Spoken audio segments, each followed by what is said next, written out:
Well, good morning, everyone. I just wanted to say a few introductory words, formal and informal, to introduce our this year awardee of the Marilyn and Sturgis Bailey Award of the Clay Minerals Society, the highest. Yep. Okay.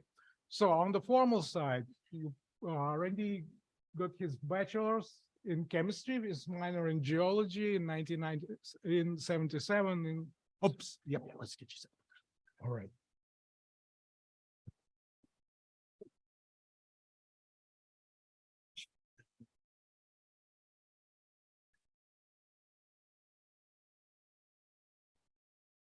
Yeah. Technical. From the University of Illinois in Chicago, and then got master's and PhD at Penn State. And had a long and distinguished career as a research scientist and member of the staff of Sandia National Laboratory. And then Randy was one of the pioneers in using the techniques of computational chemistry in geoscience. That was just the middle of 1990s was the time when those methods were penetrating in all different areas of science, including geoscience. And Randy, one of the pioneers here with simulations, both quantum and classical.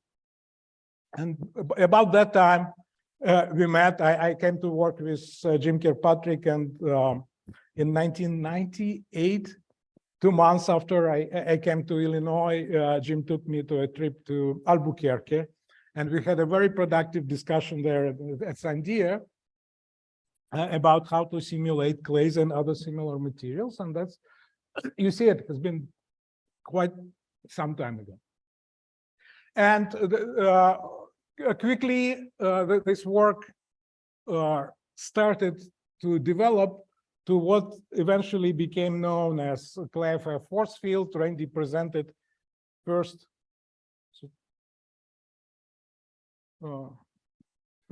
presentation on that in AGU 1998 fall meeting, and we continued to work on that. But in 1999, another thing happened. There was a huge review, very useful review published in chemical reviews on the understanding of molecular scale interfaces between metal oxides, minerals in general, and aqueous solutions.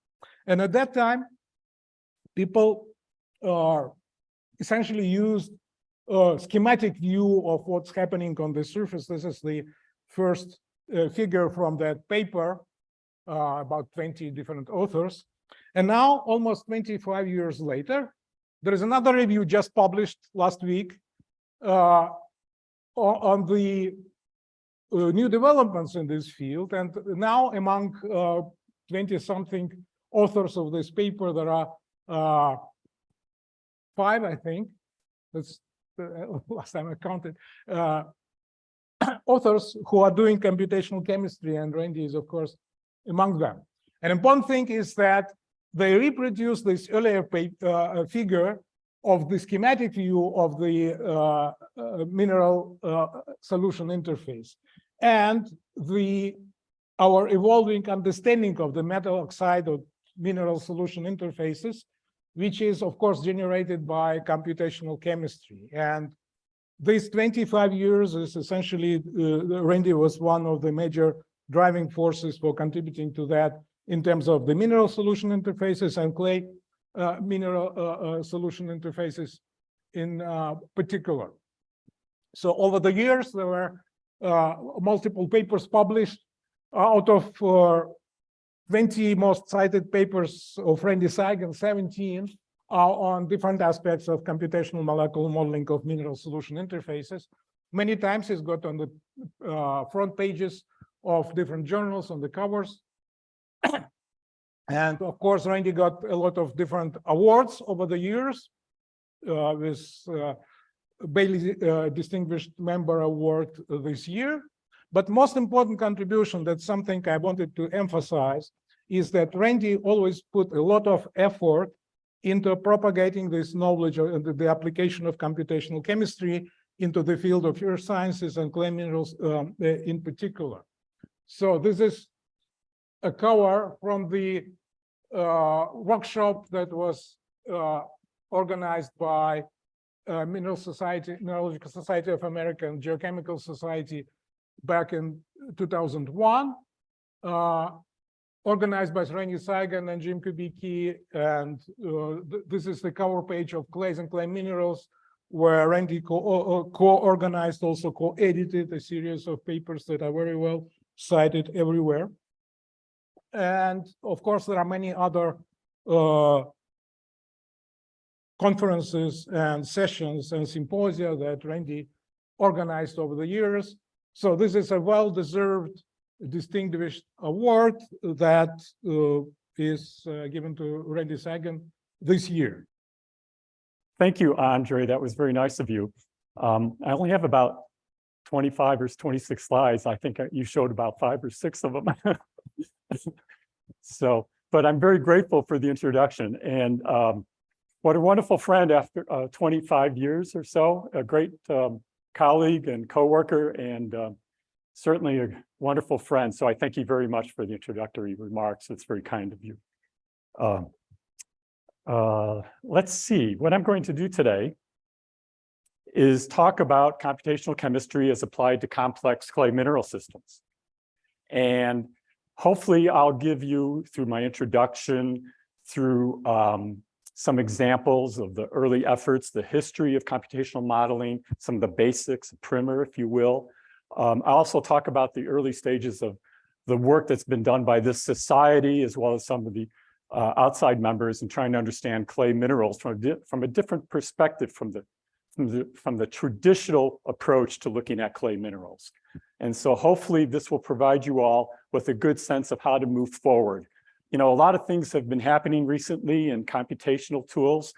I'm going to briefly talk about artificial intelligence and machine learning, because you're going to hear a lot more about those methods in the next decade, or maybe even the next few weeks, for that matter, based on the front page news articles. But anyway, hopefully you'll walk away from this lecture knowing a little bit more about it and how it might be able to help you in your future research.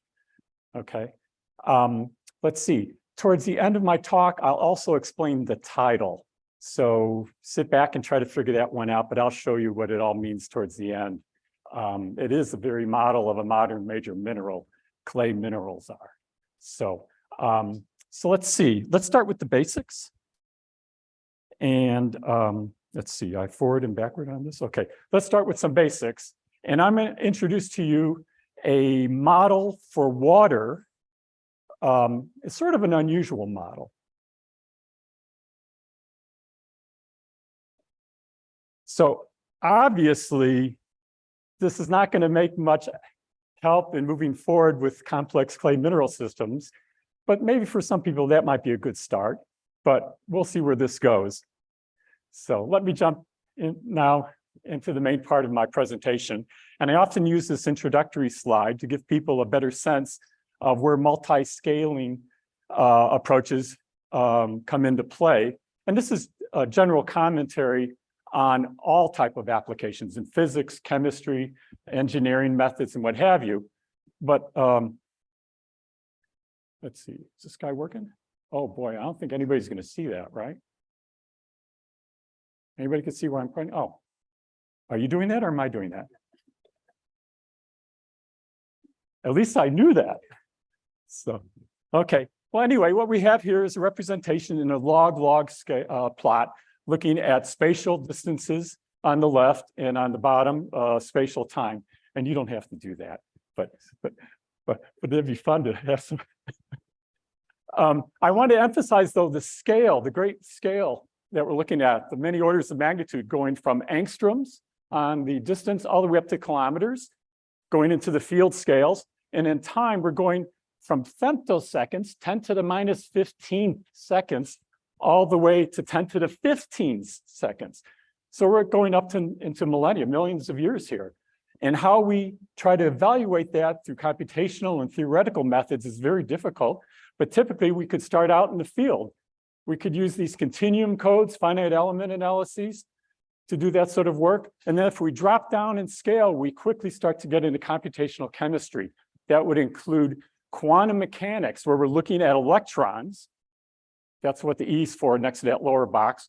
We can move up to molecular mechanics. Typically, we're looking at atomic dynamics and motions and what have you.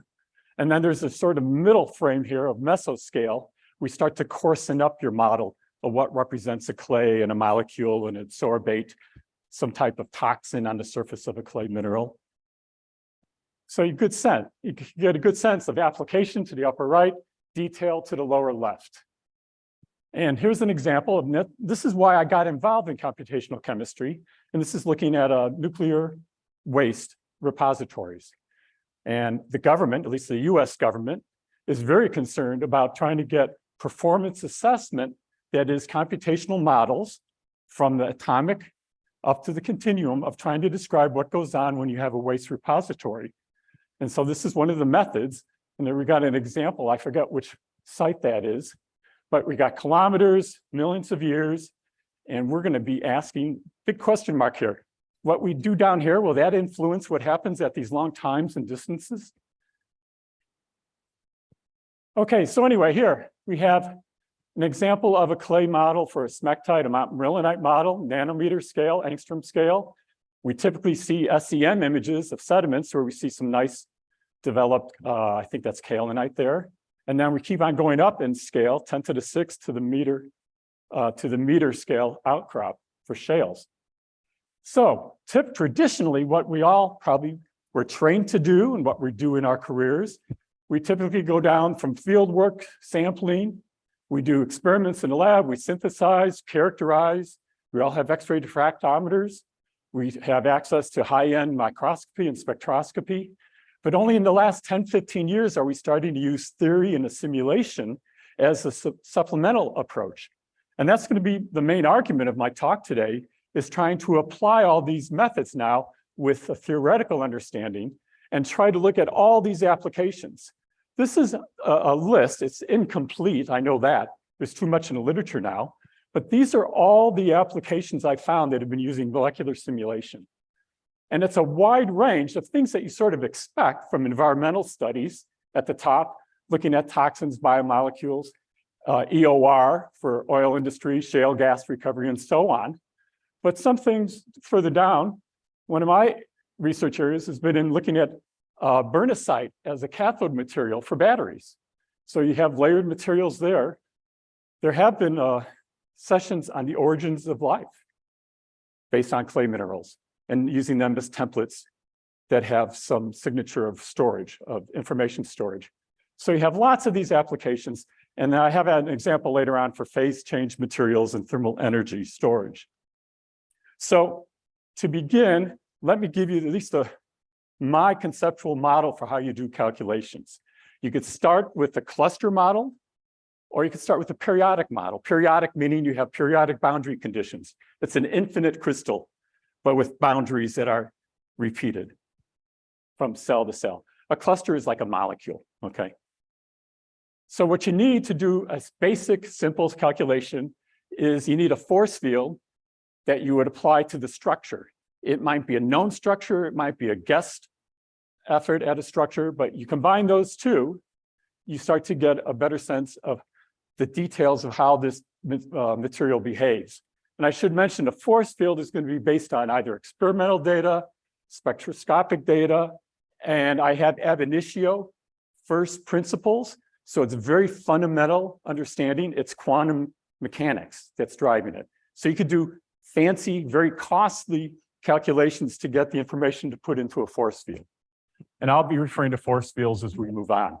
In molecular mechanics, you're essentially doing a classical calculation. Consider it as being Newtonian physics. Force is equal to mass times acceleration. And very simply, you could do energy minimization, just follow the potential energy surface to minimize the structure. You could do twisting of the molecule or the internal parts of the structure and conformational work, conformational analysis. There are lattice dynamics, which are for crystalline materials, trying to understand low frequency vibrations. And then what I'll be talking mostly now as we move forward today, molecular dynamics, and Monte Carlo methods. And ultimately, you could get structure, physical properties, thermo, and so on. And then I highlight here, that's great to do all these models, but do they mean anything? Are they relevant to your problem at hand? So validation is critical. Okay. Now, the other side of the equation is to do ab initio directly, where you just start with the structure, solve Schrodinger's equation, which is not a given. It's not a simple thing. You can't get an exact solution, but there are ways to get proximate. There are flavors like Hartree-Fock. The common one nowadays, which is more of a numerical approximation, is density functional theory, DFT. And you'll hear that a lot this morning, as well as during presentations at the conference. Energy minimization and all these other methods. So you have an alternative way of doing that, but it's always very costly on the quantum end of things, very costly. Computer time and computer resources. Anyway, let's go back a couple hundred years, and we could thank John Dalton when he published his work on atomic theory, and he recognized that, yes, we do have coordination of atoms that will make up matter. And so from there, we could jump 150 years to the Manhattan Project, and you start to see Monte Carlo methods being developed. The metropolis approach allows you to look at a particular thermal equilibrium as you randomly choose locations, additions to your system that you're modeling. And stochastically, you develop the energy minimum configuration from that, okay? And then a few years later, we have deterministic methods, which is essentially solving classical motion equations. And you do this, this came out in the 57, 59 by Alder and Wainwright. This is the basics of molecular dynamics. You're essentially solving force is equal to mass times acceleration. The negative of the potential energy derivative with respect to distance, r, that's a negative force, or that force is equal to mass times acceleration, the second derivative with respect to time of the distance. And to do that, here's a supercomputer. Last year, this came online. This is Oak Ridge National Labs. I think it's, what is it called? Frontier computer, supercomputer. It is the first exascale computer that was successfully launched, and 10 to the 18th floating point operations per second. So if you have this in your garage, you could do computational chemistry the rest of your life. But it'd be nice to do it that way. But also, fortunately, laptops, for example, you could do pretty much a lot of the basic calculations. You have the power in a laptop. And I wouldn't be surprised if there are some phone apps. I've not gone there, but you could probably find phone apps that allow you to do MD, I'm sure, but probably not for a clay. So here's the basic that you got to take with you. Potential energy surface for a molecule. This is a cluster molecule for dichloroethane. And all we're looking at are the positions of the two chlorines, if they're going to be eclipsing each other or if they're going to be trans and far away from each other. And you can see if you do the calculations for a simple force field, you get a local minimum here. Or if you keep on working at it through your algorithm for energy minimization, you can get a global minimum here. And you can see the energy difference goes from plus to minus. And you can see that this is the preferred configuration.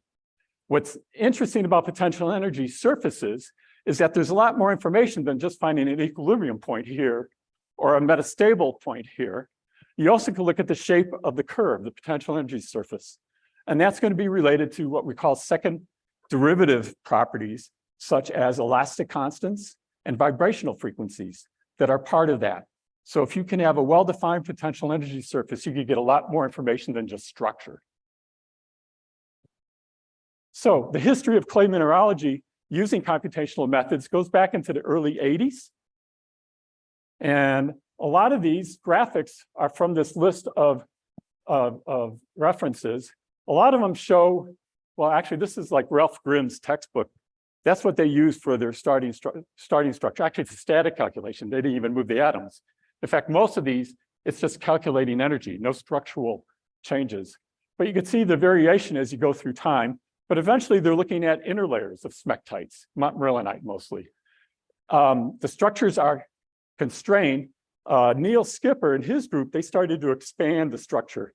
And you could expand the interlayer and look at hydration. But up to that time, it was fairly crude. But it wasn't until 1998 that David Smith at New Mexico State he got the right potentials for looking at water molecules, and he got the right interaction parameters for cesium interacting with water. And he was able to get this pretty well-defined minima for the 1-layer hydrate and the 2-layer hydrate. Up to that time, it wasn't observed before computationally. And that was pretty close to what we were observing for cesium.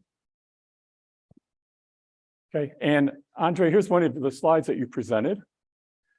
This was at Cleveland CMS meeting. And at that time, nobody was talking about computational chemistry. And Jim Kubicki and William Bleem put this together. And I was fortunate to be one of the speakers. And Neil Skipper was also there. So it was really an eye-opening event. And so I admire what the society was willing to put forth. And it was a good exposure for a lot of the membership at that time. And then Andre also pointed out the special issue that Clays and Clay Minerals had a few years ago. And I want to mention Zhang Dong Lu contributed to that as one of the editors. So let me go through my shopping list here. Okay, almost everybody in this audience, except for my family members down here, know that nanocrystalline material, 1 to 2 microns in size, very difficult to get structural information.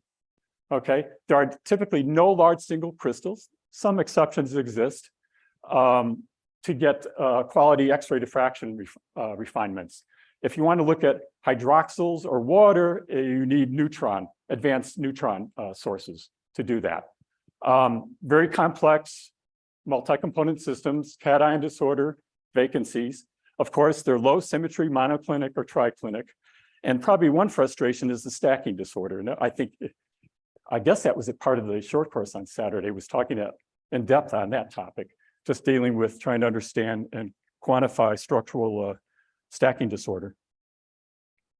But computationally, we need an accurate force field. We can try quantum, but they're going to be extremely expensive. That's changing. Typically, the unit cells that we use are hundreds of atoms, but more likely nowadays, they're millions of atoms. Definitely in tens to hundreds of thousands, but a lot of studies now you're seeing millions of atoms being modeled, either through Monte Carlo or molecular dynamics. And one of the issues in doing these calculations with clays is that there are electrostatic fields are quite large in some cases, makes it difficult. Yet, that's the driver behind EDL theory. Understanding electrical double layers is really critical for looking at how the electrostatics of a charged surface will interact with the aqueous system. And of course, I mentioned already about validation. So with Andre and our postdoc, Jinji Liang, in the late 90s, early 2000s, we started to work on more of a universal force field. We called it ClayFF at the get-go, but essentially we wanted a fully flexible force field that is very simple in nature, that allows you to model not just clays, but lots of hydrated systems and more complicated systems. And this would also include like nanopores, other varieties of nano confinement. And we certainly were successful, I would say, in retrospect, almost 20 years later. ClayFF has been phenomenally receptive by the community and has been published quite highly. The basics of this is we have on the left side of this one equation at the top, we have an ionic component that is simply the Coulombic plus a van der Waals term plus a short range term, okay? Very simple structure for ionic interactions. On the right, we have a covalent part of the model, but it's primarily for water and hydroxyls, okay? The clay itself is purely ionic. You'll see graphics being presented with bonds, but really computationally, we don't do bonds, although some other valence-based force fields do exist. I think part of the simplicity of ClayFF and its success is because we don't have bonds. Oh, I could go back, right? Yep. Okay, we use a simple point charge flexible model for the water, and we use these simple oxides and hydroxides as a training set to parameterize all those terms above. The uniqueness of doing our charge assignments, you need partial ionic charges. We started to delocalize the charge around any substitutional site. We knew from quantum calculations that there's some electron sharing as you bind these two components, the silicon or aluminum with oxygen or magnesium aluminum with oxygen. So we wanted to account for that by delocalizing, spreading out the charge. And that seems to be very beneficial in the modeling. Now we could do a lot of aqueous species. Let's see, I already mentioned about all the applications here. Also, we can incorporate organic systems. There are other force fields out there for looking at polymers or biomolecules and that sort of thing. Okay, this was published in 2004. Here's a graphic. Thank you, Andre, for producing this. And you can start to see all the different atom types that make up the ClayFF force field. Up to this point, these are some of the ones, or most of the ones that I've been able to find in the literature and people I've met and talked with. Most of these are bonded force fields, and my graphical tetrahedra on the right are trying to emphasize that. Starting in as early as 92, but it was derived from a montmorillonite structure that Kawamura had. Brian Tepin has a bonded force field as well. Compass came out in 98. Ignacio Sandia out of Granada developed his own ionic shell force field. And then I should emphasize Hendrik Heinz, now at Colorado. He has a fairly popular interface force field that's does quite well in looking at organic clay systems. So in the last few years, we saw polarization added to an ionic model, a French group out of Sorbonne. And then recently, because we know that clays have edges in real life, they have interactions, acid-base reactions that occur. So it's important to have the edges defined properly. And that's a little tricky. And there are a handful of approaches, but I quote two different groups, including ours, that improved upon those edges. So what can you do? We have a simple force field that using ClayFF, we could look at interfacial structure and dynamics. These are just examples thrown out there. We could look at the solution as well as the substrate. We could look at radial distribution functions, the local structure.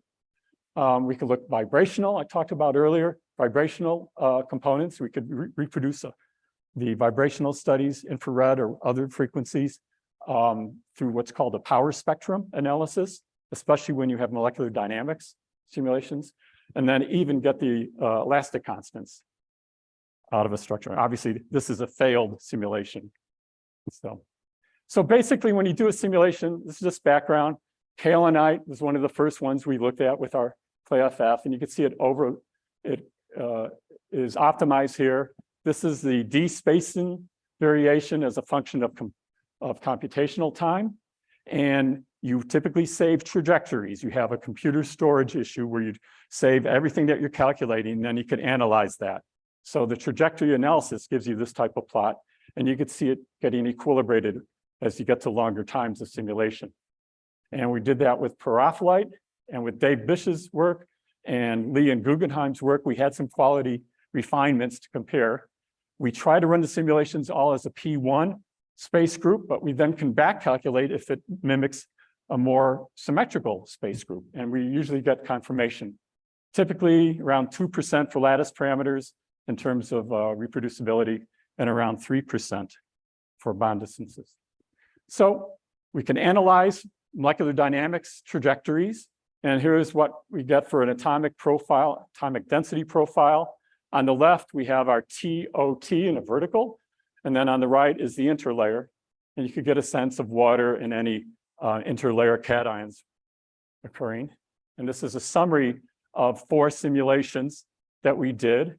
On the right-hand side, I denote either a zero charge clay and then an octahedral montmorillonite, Wyoming montmorillonite with some tetrahedral substitution, and then a purely tetrahedral substitution, the bottom with vitolite. First off, periphelite doesn't swell. So this is a virtual simulation, but it gives you a good sense of what happens when you put something like water that wants to have hydrogen bonds, and you can't form hydrogen bonds. So you get this frustration of the oxygen. On the top plot, you can see the overlap of the hydrogen profile and the oxygen, meaning that the hydrogens don't want to be like this in the interface. They want to be parallel to the surface. And you can see that changes as we increase the charge going down into the smectites, into the true smectites. And you can see the sodium as well. Oh, I need to advance. This doesn't work for this slide. Just one slide. Okay, so ClayFF has been used in a lot of different scenarios. I'm always surprised when I read the literature to find something we hadn't even thought of in terms of applying it. You can see the TOT smectite on the left, up middle kaolinite, hydrotalcite, the inverse clays, LDH, layered double hydroxides. This has an organic intercalate.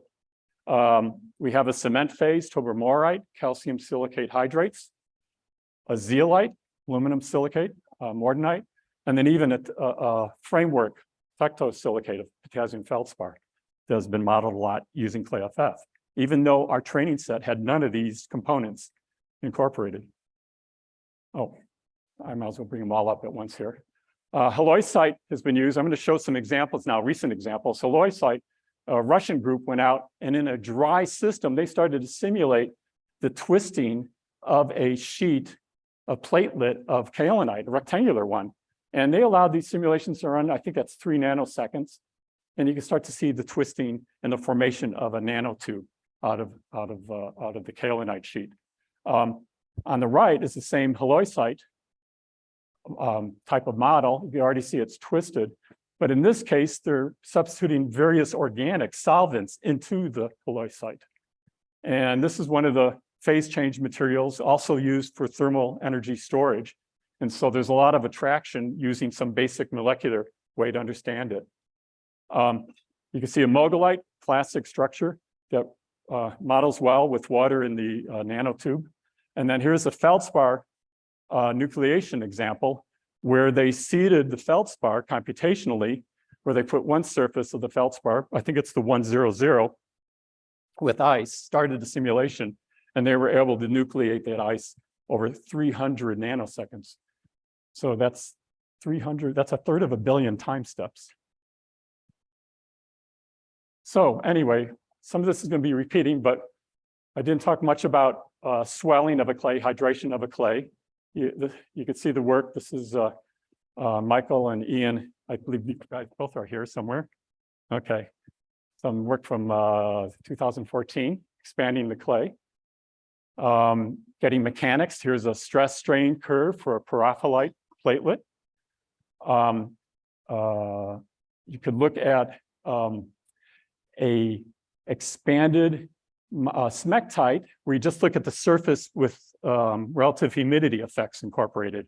And you can start to see how the diffusion coefficients change as you start to increase the relative humidity.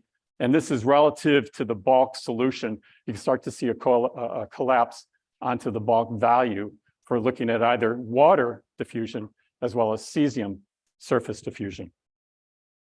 And then here's an example of a silanol vibrational, I think it's 3600 wave numbers, where they're looking at different water contents and trying to look at the shift of that particular vibrational peak.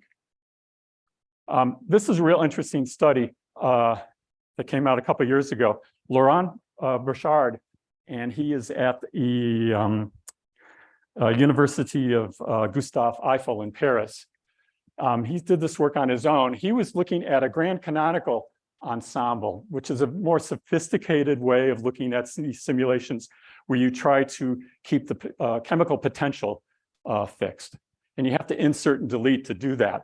But anyway, he looked at various hydration states of montmorillonite, and he was able to get a very nice, layer spacing as a function of relative humidity. And he started to map out the phase boundaries, and he got an excellent agreement with what we see from all the different experimental studies that's overlaid. So it's one of the more sophisticated calculations on hydration of a smectite. So, and then I also wanted to point out this recent work that really shows a different approach for doing modeling of clay platelets. Obviously, you need edges in these calculations, but there were 30 platelets in a simulation box that Tom and Ian worked on, and they were looking at the dewatering of the platelets and their collapse over time. These are quite large simulations. They're all atomic. There's no approximation, but it ran them up to 130 nanoseconds. And you start to see the porosity change, the permeability change, and a lot of other critical properties that you would measure in the field. And you get a better sense of the formation of a mudstone, a clay stone. And I guess in some extreme, you might want to say, well, this is the beginning of a shale and how you dewater. And it's all pure smectite. Smectite platelets. Now, a similar approach to looking at smectites, and this is moving up my multi-scale diagram I gave at the beginning. In this case, we're looking at approximations for a clay platelet. This is from University College London, Peter Coveney, James Suter, and others, Chris Greenwell. They defined a clay that has its charge sites. You can start to see the different colors. And it's an approximation for the whole structure. There are no oxygens in this. It's coarse grained, we would say. And then they took a large polymer, this being the monomer polyethylene glycol, and you can see the spheres that they used. They dumbed down, they coarse grained the force field, so you only look at chunks. And they parameterized the interaction parameters from clay FF and quantum calculations before they fed into this. And then they just had this exfoliated state where they started the simulation of these platelets, and I forget all the details on how many of the platelets and how many of the polymer, but you let this go through molecular dynamics, 20 nanoseconds, and you start to see self-assembly. And you start to get this intercalation of the organic and the clay layer. So this is a huge amount of computational work to get to that result. And this would be emphasizing the coarse-grained nature. Now, this brings back memories of all my trips to Austin about 10 years ago. I was coming here for about 6-7 years working with the university and the Bureau on carbon sequestration studies. And one thing that we were aware of in pumping down CO2 into sediments is understanding the capillary flow in the initial stages of injection, that this is going to be a successful route for dealing with climate change, is trying to know where the fluid flow, where the CO2, supercritical CO2 is flowing. So we developed a CO2 model that we used and looked at the wetting of these droplets on a kaolinite surface. And there's some background on the capillary pressure that's going to be coming from these calculations, but we really didn't know the contact angle very well. And this is a result showing that on the the gibbsite surface of kaolinite, the hydrophilic surface, you have a contact angle that really says the CO2 does not want to belong on the kaolinite. It wants to bubble up. Now you can see that the gray CO2 in the water part surrounding the bubble, this is three-phase, you can see the solubility of CO2. So we're getting a pretty good understanding of solubility in there. But you can look at this plot now of that simulation and get a sense of what the water density is. And the first thing that jumps out is this bright yellow-white line. That's fixed water for this simulation. It's not moving anywhere. And if you look closely, you can start to see 2, possibly 3 additional layers that are somewhat more diffuse. So we're getting a good sense of where the water wants to go and where it focuses on the in the electric double layer. But in this case, we see some mixing occurring. But ultimately, the point is to try to get contact angles. And this example on the right is a counterexample where we now look at the inverse, the siloxane, the hydrophobic surface, and that same bubble, and you start to see how it spreads out and how that contact angle changes. How much time do I have? Oh, okay. Before coffee. Okay. Okay, now I have another ternary system, three-phase system, and this was published 2019. And I thought this was really an interesting approach. They're looking at methane and water interacting at a clay, within a clay illite pore. So now they have a higher charge substrate, and they started their simulations with waters and methane, and they allowed it through molecular dynamics, and they wanted to look at the formation of water bridges, and they had no idea if it was going to form. They had some experimental evidence that you were getting these bridges forming from one plate to the other. And typically, I think most of us would say, well, there's a thin film of water that's on all the clay surfaces. Why would we expect it to displace the methane? And in this case, they're saying, well, you still have the surface being wetted, but as you look at the evolution, you can start to see the fingering across the pore until it bridges to the other side. Now, they did the simulation again for various other widths of the illite pore. So this dimension expands. And they weren't able to reproduce it when they went from 80 nanometers to 90 to 100. So they finally came up, and there's a little bit of arm waving here. They came up with an electric field vector analysis where they're claiming you need to have the ideal charge settings on the surfaces. They generate an electric field across the water. And if you have a short enough slit size, you're able to get through and penetrate all the way across and displace all the methane. So that's the bottom line on that. And I would refer you to the paper. So let me now get into some society concerns. And I want to make sure that everybody is aware that there is a handful of us who have been emphasizing computational chemistry in our research with this organization, with the Clay Mineral Society. And some of us have been doing this for, well, you saw how old those pictures were with Andre, quite some time. But in the last 15 or so years, I want to make sure I acknowledge all the people who I've interacted with, I've gotten to know through their publications, meeting them at society meetings and workshops. And I think all these people have been doing a tremendous part of their career on clay minerals, and I think they've all should be recognized. So if you don't mind, if you see your name up here, would you mind standing? I just want to make sure you guys are acknowledged. And my wife told me that you guys would be embarrassed to do this. So Andre and Jeff, and I see Ian and Michael, and just stand up, guys. So we could see everybody here.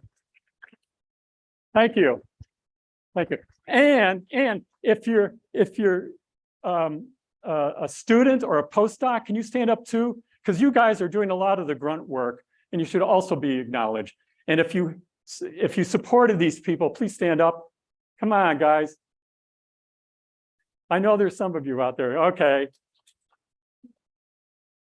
Thank you. Thank you. Now let's see. I have a whole bunch of alphabet soup here.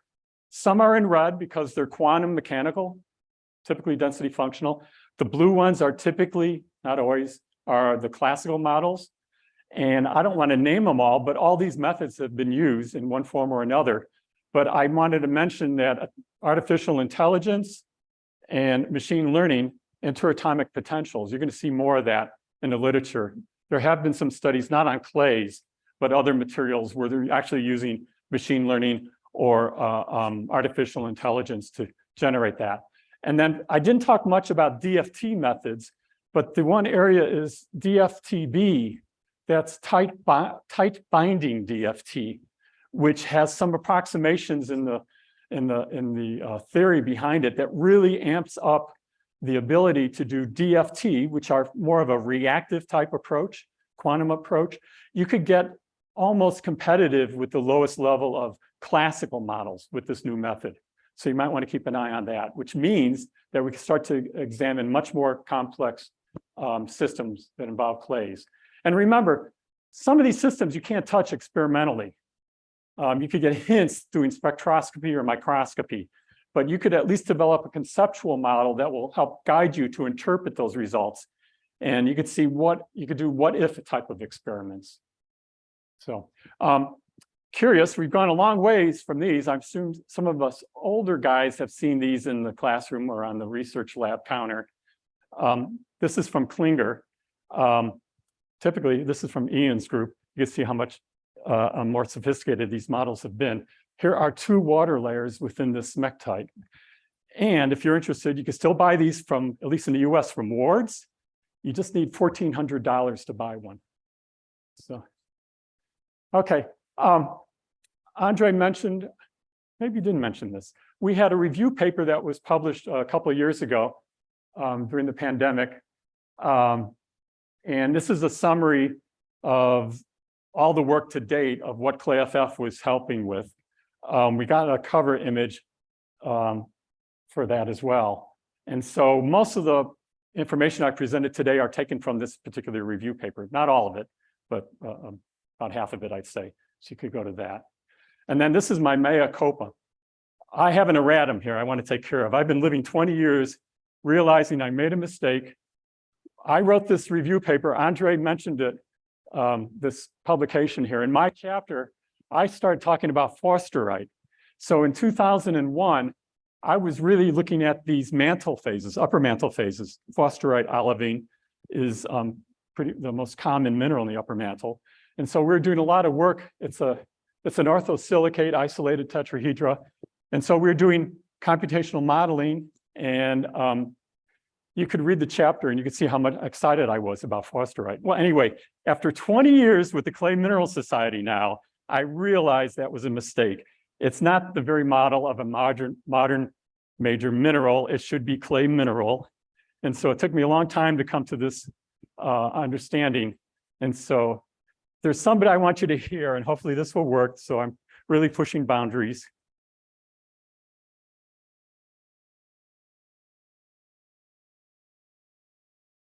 Yep.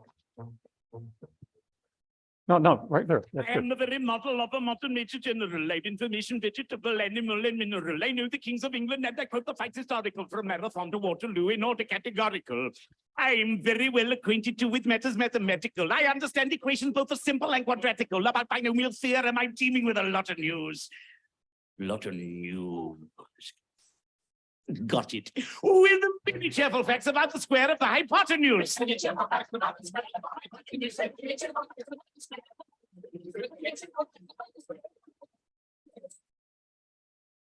I'm very good at integral and differential calculus. I know the scientific names of beings, animalculus. In short, it matters vegetable, animal, and mineral. I am the very model of a modern major general. Okay, up there. In fact, Stop. Don't advance. I'm not a big fan of Gilbert and Sullivan, but somehow from my teenage days, I remember hearing this, and it's always been in my back of my mind. And I'm going, wow, I love stupid puns. And so that's why I started to use it in my publications. And so, and that's why I got the title for this talk. So it's from, that's a Broadway production I found on YouTube. And if you were watching closely, you might have recognized Kevin Kline was in this production. And some of us older ones, Linda Ronstadt was in that production as well. So like any researcher, we all are worried about money and funding. And I have to admit, I've been very, very fortunate. I had good sponsorship from two organizations, the Department of Energy and Nuclear Regulatory Commission. Okay.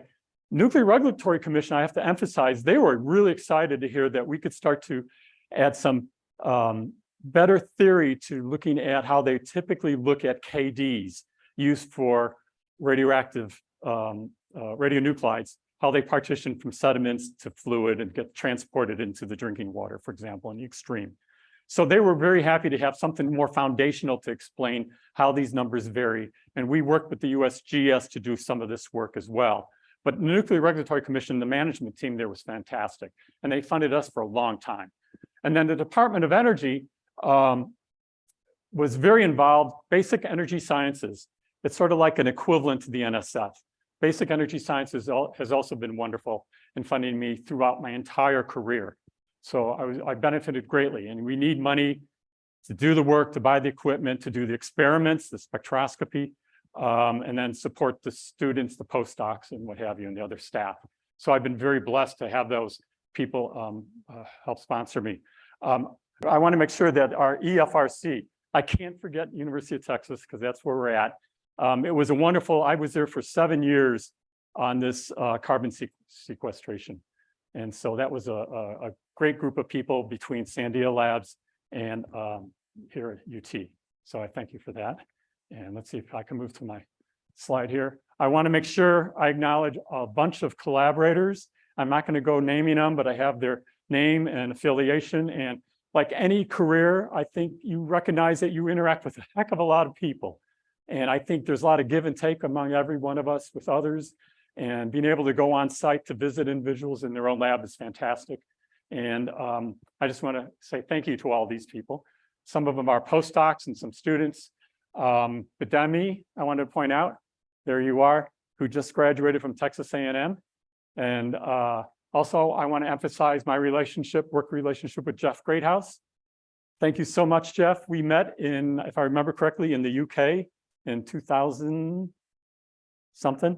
But anyway, we eventually brought him out to Sandia and he joined our team. And it's been a wonderful working relationship with you, and obviously a great friendship as well. And I could repeat the same thing with Andre again. So thank you. And then lastly, I want to acknowledge Jim Kirkpatrick. He passed away at 2020, and Jim was really excited about computational chemistry, and he wanted to compare NMR work, his main effort, with atomistic. And so he had a lot of great ideas as we developed ClayFF and a lot of applications. So he's sadly missed.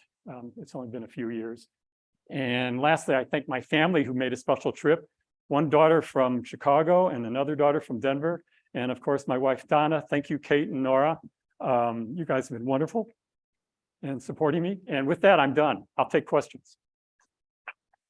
Hi, and this is Aaron Jubb from the U.S. Geological Survey. So you touched on this a little bit about the importance of validation of models, but validation is difficult for advanced models.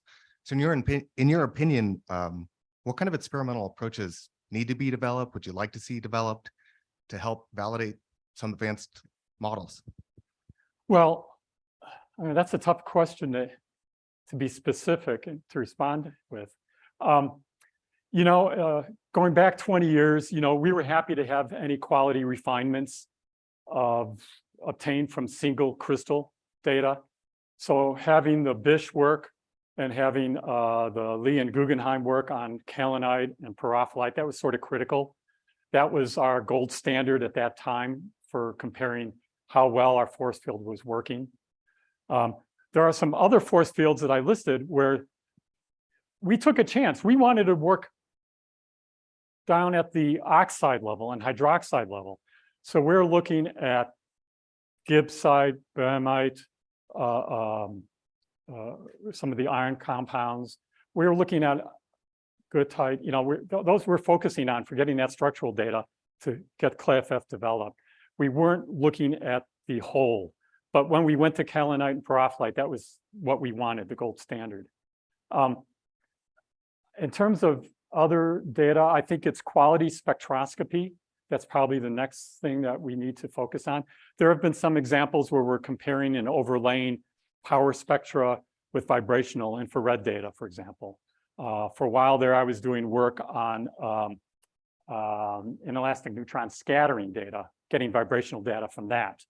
So I thought that was critical for looking at the lower frequencies where hydrogen bonding occurs and where you have water rotations and motions. Those dynamics are very important because our models are so sensitive to that. The other area I think would be second derivative physical properties, would be the elastic constants.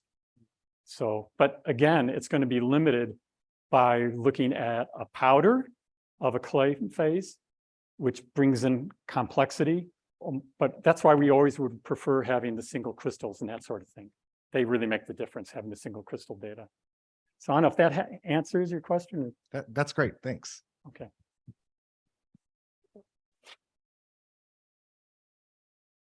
It was a nice talk, Randy. This is Sue Brantley from Penn State. Hey, I just wanted to ask, the arc of your talk, you started with your interest in clays, but then you went back to the fact that you had written a paper about the very major mineral of forsterite, but you didn't really explicitly tell us, why did you go from forsterite to clays? Was it just you started really simple, and we always start with reductionist simplicity, and then you've been able to go to complexity? Okay. Or is there something special about clays that make them the better major mineral? And this gives you another chance to do the song.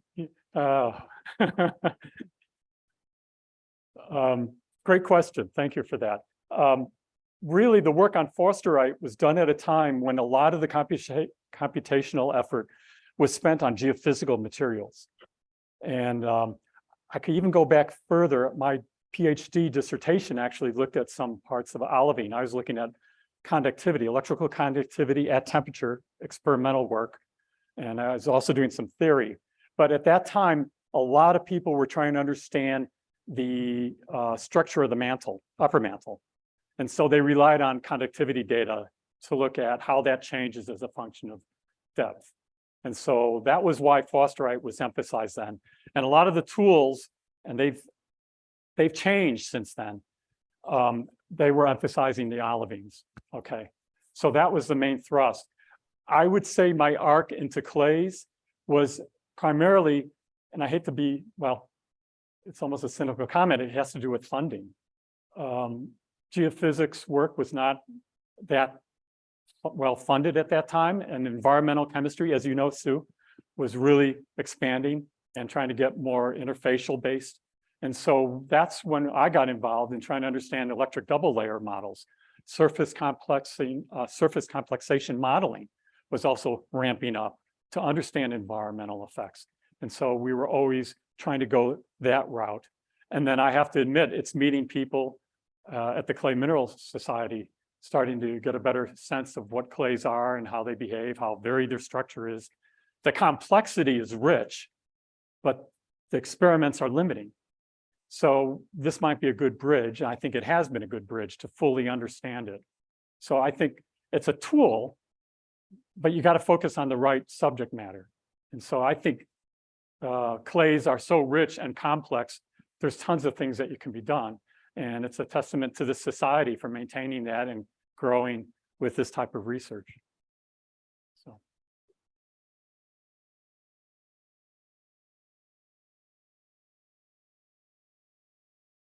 Yeah, thank you for great presentation. I really enjoy it. So this is Liang Zheng from Lawrence Berkeley National Lab.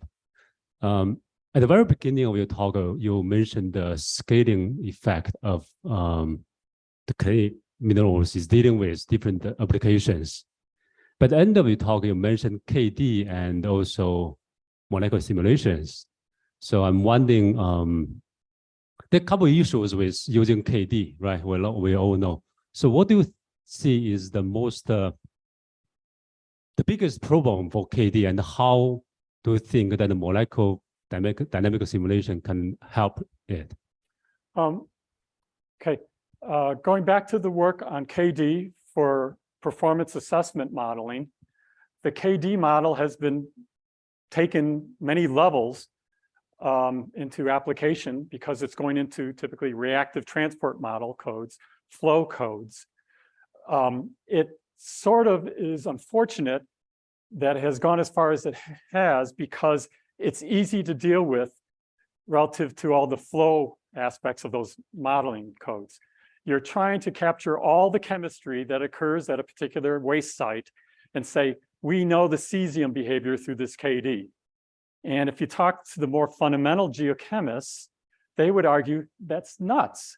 You can't have a fixed KD and expect to be evaluating the chemistry partitioning between a clay surface or a clay interlayer and the hydrologic flow solutions for all time and for all distances and locations. You know, I think the point here is it simplifies it way too much. There's no compositional dependency in that. And so I think the argument here is you got to look at all of your environmental variables and make sure you define your KDs properly. And so we were arguing with the NRC that our models can look at those end member cases and give you some brackets to narrow the uncertainties. And so that was the driver. Get that work done. I don't know if that answers your question or not. Yeah, I think you answered the first question. The second question is, how do you think we can use MD simulation to help us solve this issue? Because the dependency of KD on other, chemical species and can be applied through other models like a surface accommodation model, right? Yeah. So how does MD simulation can really help us solve this issue? I know a lot of people are trying to better define the electric double layer to improve the SCMs, the surface complexation models, because those are simplified as well. They're just saying we have this type of surface with this charge behavior, and we have this other surface then we have a diffuse zone, and there's a little bit of arm waving. So the improvements in the EDL modeling can help that tremendously. Also, you're always assuming, you know, the old joke is a spherical elephant. You know, the surfaces that people typically look at for doing those, it's a uniform, perfect surface without defects, without ledges or terraces. There's no defects at all. So you have this idealized environment.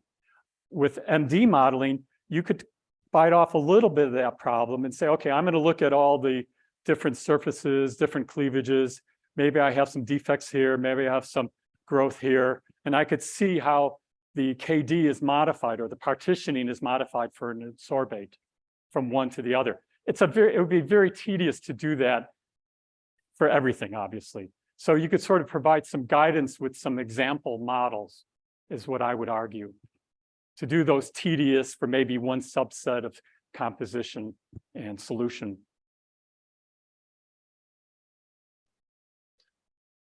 Thank you. Wonderful talk. This is Mike Whitaker from Berkeley Lab. It was nice to see all of the success stories that have, you know, come out of molecular modeling and ClayFF in particular. You know, since you admitted to the erratum of forest right, I'm curious if you could also just tell, maybe for the sake of some of the younger scientists in the audience, what are some of the, you know, interesting sort of boundaries or limitations that you've come up against, or things, you know, hurdles that you've encountered along the way of developing all of these success stories that might be informative? Yeah, that's a great question. Thank you. Well, to keep everybody honest, it's an important question to ask. And in terms of my sense, as I got more mature in this area, the number one hurdle was always funding. I think we'll all say funding. But in terms of the technical work, having the technology for computational resources, having the tools available to you, big enough computers.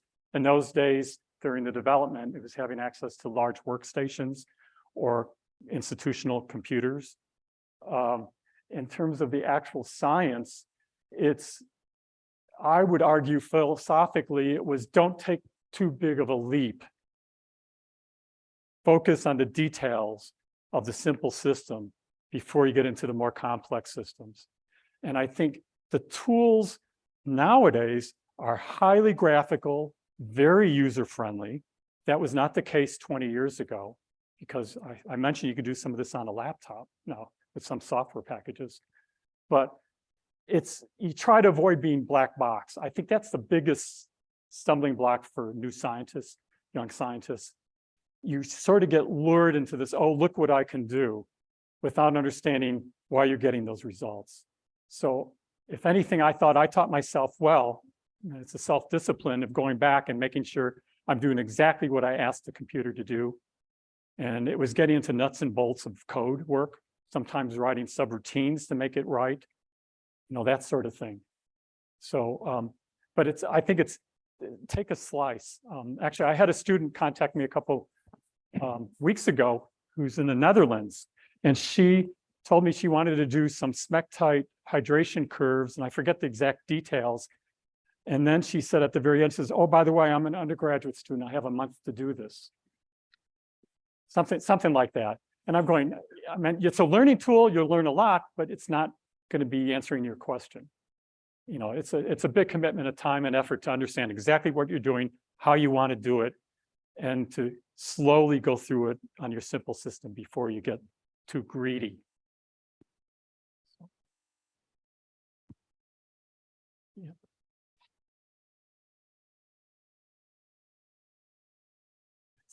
This is more a follow-up on the previous question about the boundaries of the MD simulation.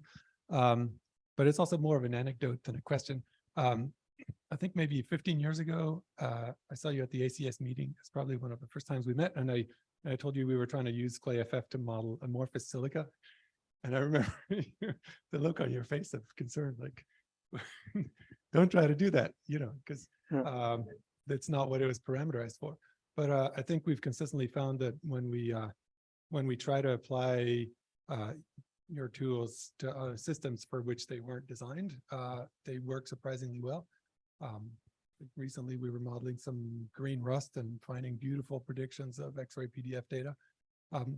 And I think it's just a testament of kind of the time and the care that you've taken to develop really good tools. I mean, they stand the test of time. Yeah, actually, I remember that conversation. So yeah, thank you for that. That's great comment on the limitations, but expectations in some cases can be very true.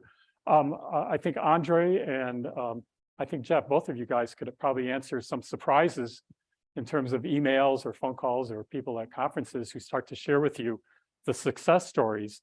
And sometimes I'm blown away. ClayFF, as an example that I could throw out now, is ClayFF is really a 300K type of set of parameters. I'm really careful about going up in temperature because it wasn't parameterized. We're using all room temperature data and not elevated. Now we could certainly go that route and maybe figure out a way to reparameterize, but I always avoided advising people to, oh yeah, sure, just give it a shot.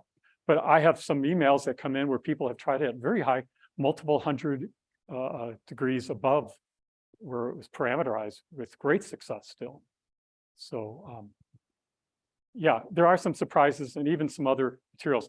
Andre has done a lot of work in the cements on the CSH phases and others, and I'm always surprised by some of your comments and success stories. So there's another industry, those in the cement/concrete business who've gone to this fundamental level and have had very good success. Yeah, this is Michael Cheshire. I've got a question. And I know very little about the modeling you're doing, but it seems like you've focused a lot on like a single phase system. How does it behave, say, in a mixed phase system? So like a shale where you have organic nanopores interacting with clay nanopores, and then there's maybe some competitive effect between the partitioning of gas versus water. Is it able to do that comfortably, or is that a major undertaking? Well, it's definitely is a major undertaking. And some of the people in this audience have done that to some degree. There's always approximations in how you set up your simulation cell. You have to be aware of computational resources available to do that type. And also the thermodynamic ensemble that's being used. And in some cases, you could also introduce some type of flow into the simulation. You know, you could always have an external force leading to flow. So there are ways of doing more sophisticated things. My advice is you better make sure you do each independent system, make sure you know how to do it well before you start fully integrating them.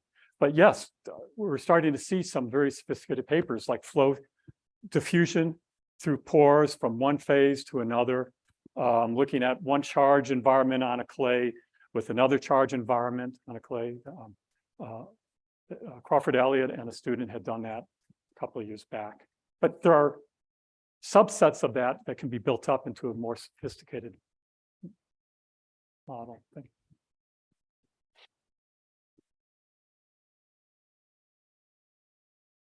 you. More question? Yeah, that's fine.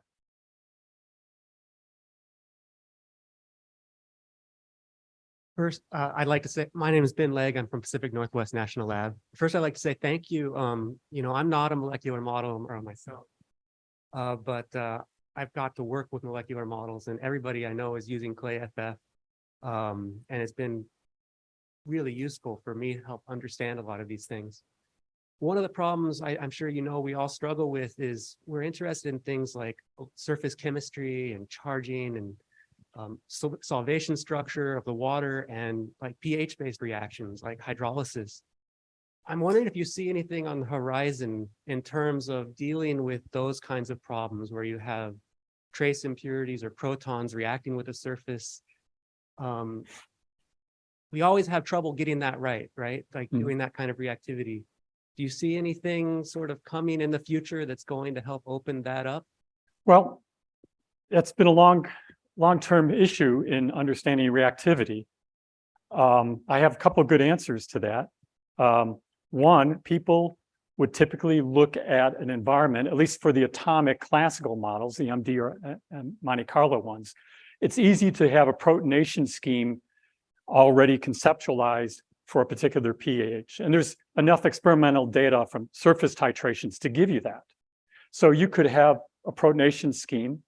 Sometimes it's complicated because you have lots of different edges on a TOT structure to do that.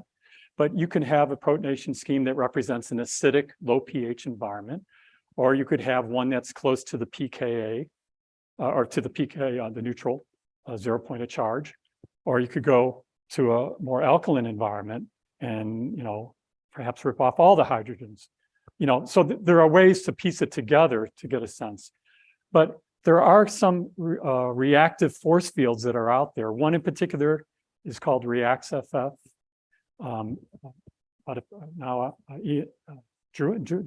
Doing out of Penn State. That's available. It's been parameterized for about 15 years now through quantum calculations. So you can have some of that in your reactive force field. So there's a little bit of arm waving in using that. But I think the most promising thing that I'm looking at is to really jump into the DFT world and to do the quantum calculations. And I already alluded to tight binding DFT. And I think you're going to see a lot more being published. And there's been a few papers on quartz surfaces and protonation. And I could probably direct you to those papers. But the tight binding DFT may be the way to go because they can do now much bigger systems. All right, thank you very much.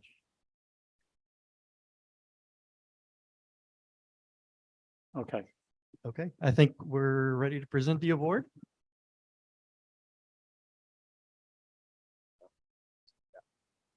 Hi, everybody. I'm Jeff Greathouse. I'm actually up here as past president of the CMS. Unfortunately, the current CMS president, Steve Hillier, couldn't be here. But fortunately for me, that means I get to present this nice award to my friend and mentor. So the other fortunate thing is the font on this on the certificate is big enough so that I don't have to get my reading glasses out here and show you how old I am. So I'll do my best. I may have to. Want me to hold it? Hold it. No, I think I'm good here. The Clay Mineral Society, in recognition of outstanding contributions to the field of clay mineral science, the Society, with admiration and gratitude, confers upon Randall T. Cygan the extraordinary rank of Maryland and Sturgis W. Bailey Distinguished Member. There's some smaller font that's harder to read, but it does say 2023 CMS Annual Meeting, Austin, Texas. Thank you. All right. Thank you very much.